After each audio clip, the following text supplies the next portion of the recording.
Brilliant Diamond and Shining Pearl. Back when these games were announced, you could not find a more excited Pokemon fan than me. To this day, Pokemon Diamond is my most played Pokemon game ever. So when I found out that BDSP was a thing, I could not contain my excitement. Seeing how well Game Freak had done with Heart Gold and Soul Silver and Auras, to have these be the way that they are, well, let's just say I wasn't the happiest Pokemon fan, but I'm willing to look past all of that hatred as we start a journey on Pokemon Shining Pearl.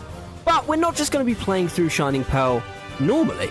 This run through is going to be a hardcore Nuzlocke. For those of you who don't know what a Nuzlocke is or what a hardcore Nuzlocke is, let me quickly explain. In a Nuzlocke, if a Pokemon faints, it is considered dead and must be permaboxed. When it comes to capturing Pokemon, you can only catch the very first Pokemon that you find on each route.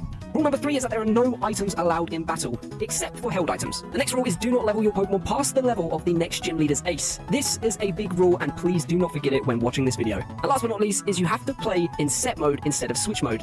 So with all the hardcore Nuzlocke rules out of the way, let's hop right into the Pokemon Shining Pearl Hardcore Nuzlocke.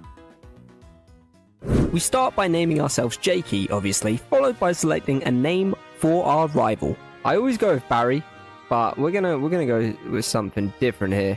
We're gonna go Humby. Shout out to Humberto. The game then starts with us watching TV like the fat lump of lard we are. You can see the look of disgust in my face when watching our little chibi character. This mindset might change by the end of this. Probably not though. Fuck them chibis. Go downstairs to meet our wonderful mother and decide to change our settings. The most important one being battle style, changing it from switch to set. Deciding to touch grass, we go and meet our best pal Humby at his house. He's a little bit eager and assaults us in broad daylight, but it's no biggie I guess. We follow him to his room uninvited. Not creepy at all. And I met with Humby being his excited little self. It's time for the biggest decision any young Nuzlocker can make in their career. Starter time. We were off to winning ways as we took down this absolute melt of a Starly. Getting a closer look at our Piplup, it's safe to say we may have drawn the short straw with this one. But hey, Piplup will always be the bestest boy to me, so no matter its stats or nature, well, this thing still sucks actually. Speaking to the rightful owners of our Piplup, as if that makes any sense, they allow us to keep this little guy. Max and I set out to find a few new companions. First of which being this Starly, which we named Scarlet. Goober the Bidoof joins soon after, as well as the one and only Shinx, which we named Sparky. Do not make fun of that name, it's the name of my dead dog, alright? Alright? He's in a better place. Trainer time, and our first battle goes down without a hitch. Throughout this Nuzlocke, I'm only going to be showing you guys the battles where something actually happens. So quite a few trainer battles won't be included, otherwise we'd be here for around 4 hours straight. Entering Jubilife City, and we are met with Dawn telling us, well, I really don't know, something important probably. We meet Humby in the trainer school, dropping off a parcel to him given to us by his mother. Whilst in the trainer school, I thought it would be fun to bully some children. As you do. First up was this little nerd with his Abra. Nothing me and Max can't handle. Stupid kid thinks he's gonna beat us with an Abra.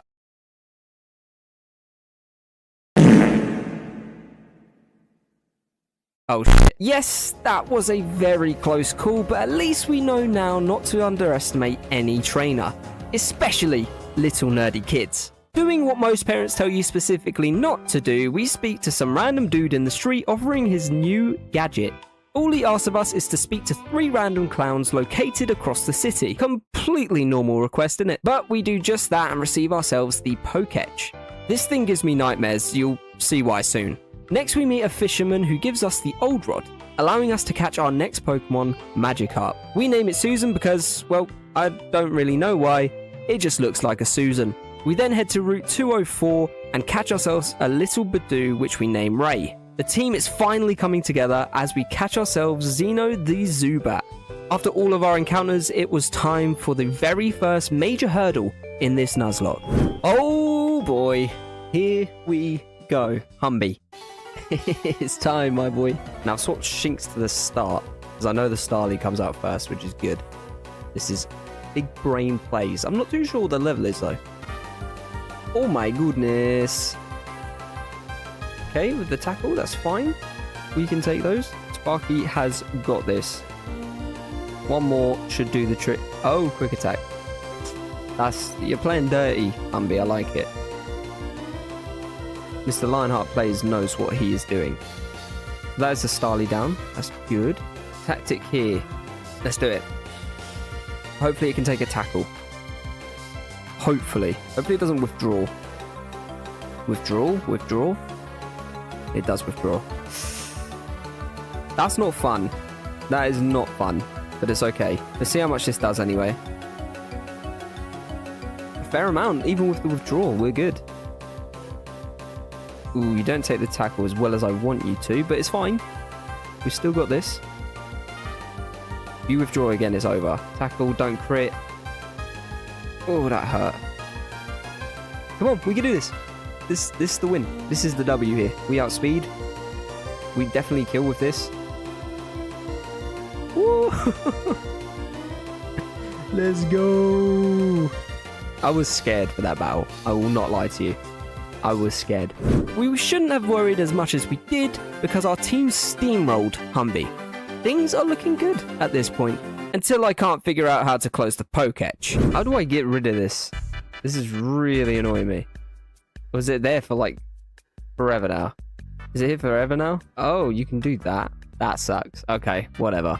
On to Allberg Gate, where we receive another kind present from a stranger, TM98. We are shown around Allberg by yet another stranger, where we meet Humby once again. He tells us to go and meet up with the town's gym leader, Rourke. We go and do just that. When we get to Rourke, he shows us this sick new trick. Nice. With all of that craziness out of the way, it was time to take on the very first gym. This is how our team was looking before the gym battle. And so, it was Rourke time, baby. He leads with his Geodude as we lead with the Piplup. Piplup demolishes the Geodude with one single water gun. Next up was Onix, who manages to get a rock throw off, but this was fine as we retaliate with a powerful water gun.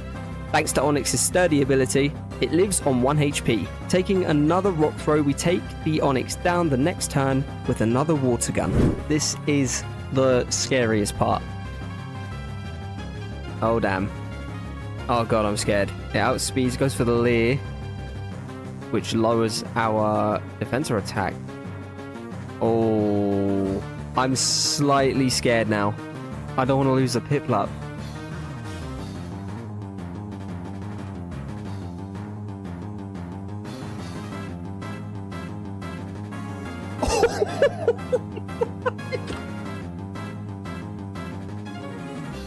Wow.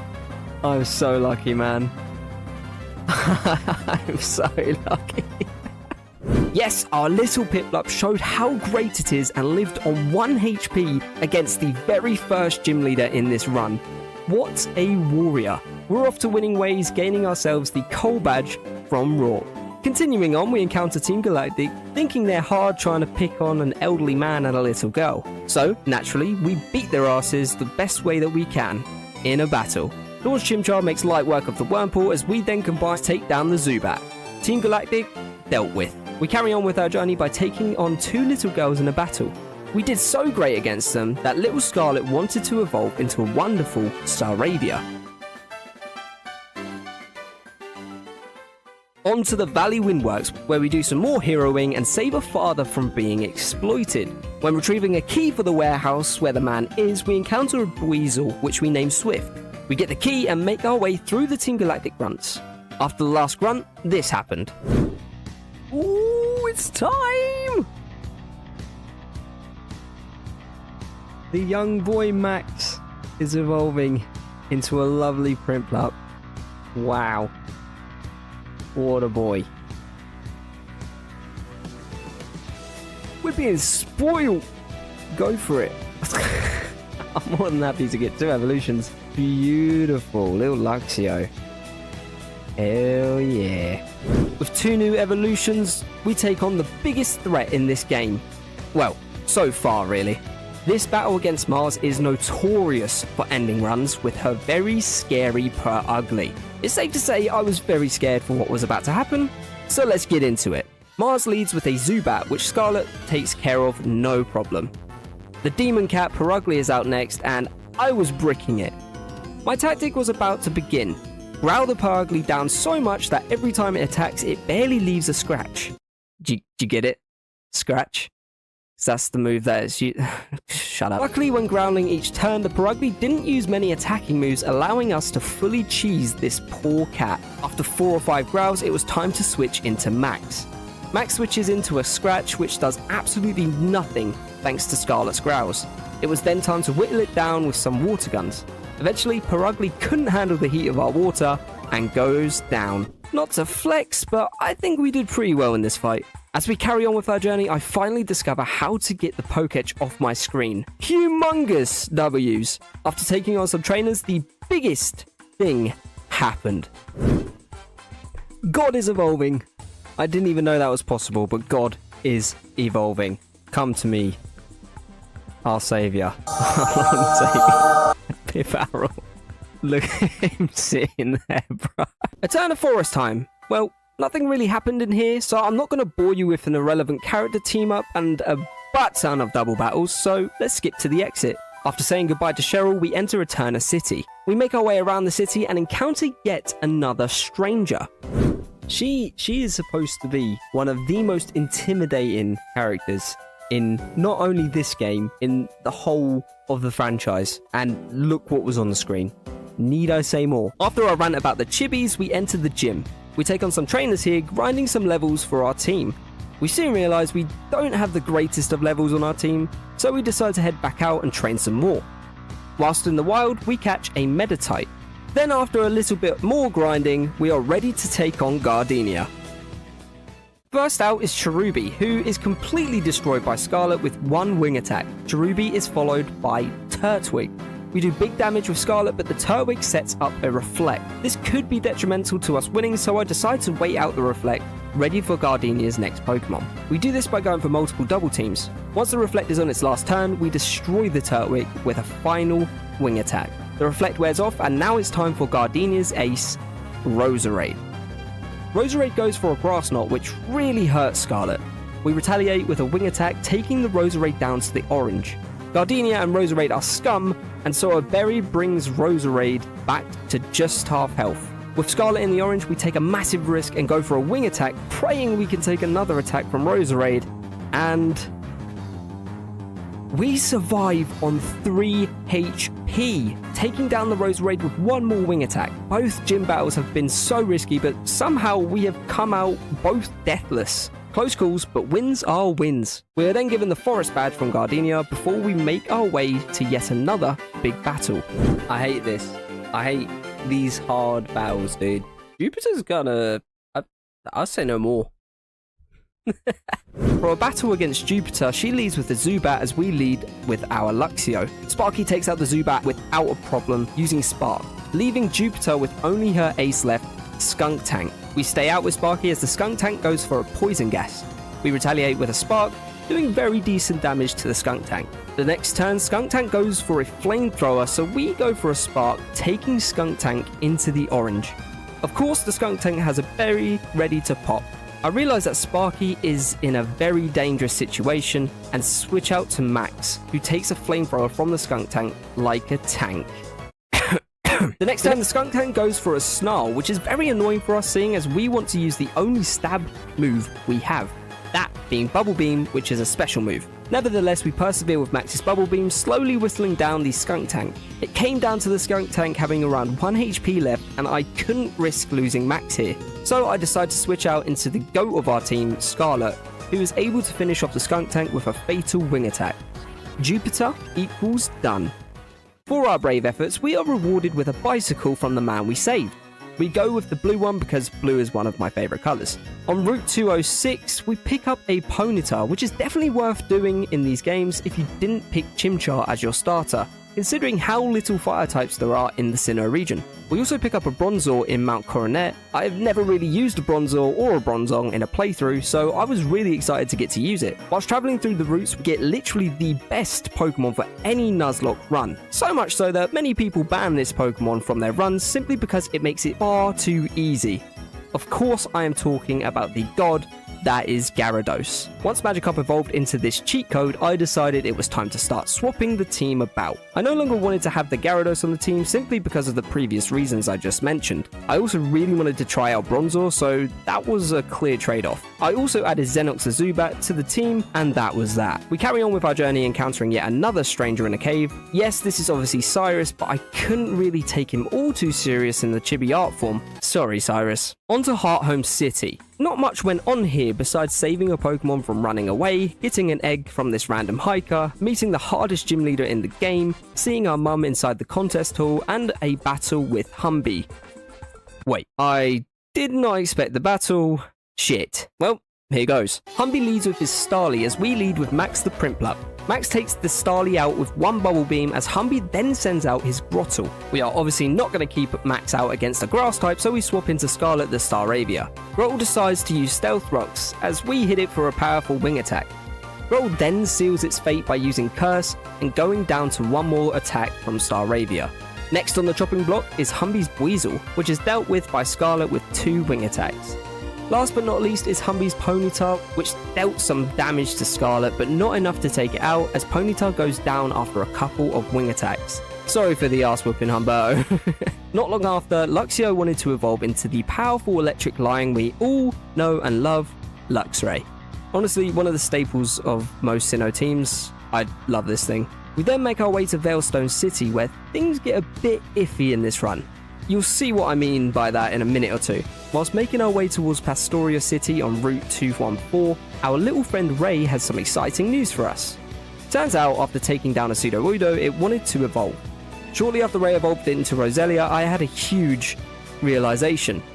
My team was unfortunately over-leveled. The only Pokemon not over-leveled were the ones in my PC and Bell the Bronzor. I wasn't sure what to do at this point, but I decided I'll only use Luxray in our battle against Wake if the situation becomes dire. I felt awful not keeping track of everyone's levels, and I was really annoyed with myself. But on to Wake, where the battle starts with his Gyarados against my Bronzor. The Gyarados decides to go for a Crunch, which is super effective on Bronzor, taking it down to the orange. We go for a Confuse Ray, hoping it would be enough for our Bronzor to survive the next turn. Unfortunately, I couldn't let Bell go down that easily, so I switch into our over-leveled Prinplup. Gyarados hits us with a Crunch on the switch and again the following turn as we go for a Fury attack. This does very little damage and things are not looking good for us. This is where I make the biggest decision in this attempt. I switch out into our over-leveled Pokemon and destroy the opposing Gyarados. This whole battle has been a break of the rules I set out, and I didn't feel good at all for doing it. So as you can see, Sparky completely destroys Crasher Wake's team, and it makes me feel scummy. We beat Wake, but at what cost? Our pride? We technically lost the lock here, and I wasn't feeling great about it. So I made the decision to end attempt number 1 here.